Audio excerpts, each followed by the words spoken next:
એવું થાય કે એક આરે હું બધું 6 મહિનાનું એક સાથે જમી લઉં અને પછી 6 મહિના પૂરેપૂરું કામ કરું, તો કે ના, દરરોજ કામય કરવાનું, દરરોજ જમવાનું, તો હજી પચવાની પ્રક્રિયા ચાલે. એટલે પતંજલિ મુનિએ શું કીધું કે સત્તુ દીર્ઘકાલમ, એ કેવો અભ્યાસ કરવાનો છે? દીર્ઘકાલ સુધી, એક દિવસે નહીં થાય. તમે એમ જો કે તમે આ સત્સંગમાં આવ્યા, તમને મજા નહીં આવી, પણ એક વારમાં મજા ન આવે તો શું કરવાનું? તો કે એક વારમાં પરિણામ ન આવે, તમે તરત કોઈ બીજ નાખી દો, ગોટલો વાવી દો આંબાનો, 2 દિવસ પછી જોવો કે મૂળિયા થયું કે નહીં, એવું જોવો વારંવાર, હજી કેમ નો નીકળ્યા, હજી કેમ અંકુર નો નીકળ્યા. તો અંકુર નીકળે કે નીકળવાના હોય તોય નો નીકળે.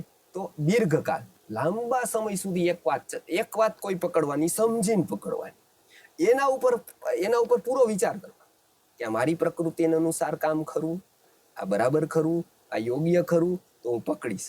એ પકડી લો પછી દીર્ઘકાલ સુધી પકડી રાખવાની. એટલે પેલું થઈ ગયું દીર્ઘકાલ, દીર્ઘકાલ સુધી પકડી લીધી, પણ એવરી મંથ, યર એમ નહીં, તો કે તો નિરંતર્ય, એ નિરંતરતાથી કરવી.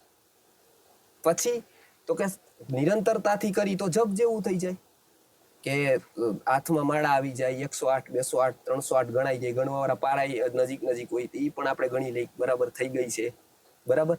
પછી આપણે માળા કરતા હોય, ધ્યાન બીજી જગ્યાએ હોય, ક્યાંક ઓલું હોય, ક્યાંક બીજી જગ્યાએ આપણે હોય, તો એવું નહીં, સત્કારથી કરવાનું, એમાં રસ લઈ આવવાનો નહીં, કામ કરવાનું. એટલે પતંજલિ મુનિએ આ કીધું છે, સત્કાર્યનું ખૂબ મહત્વ છે.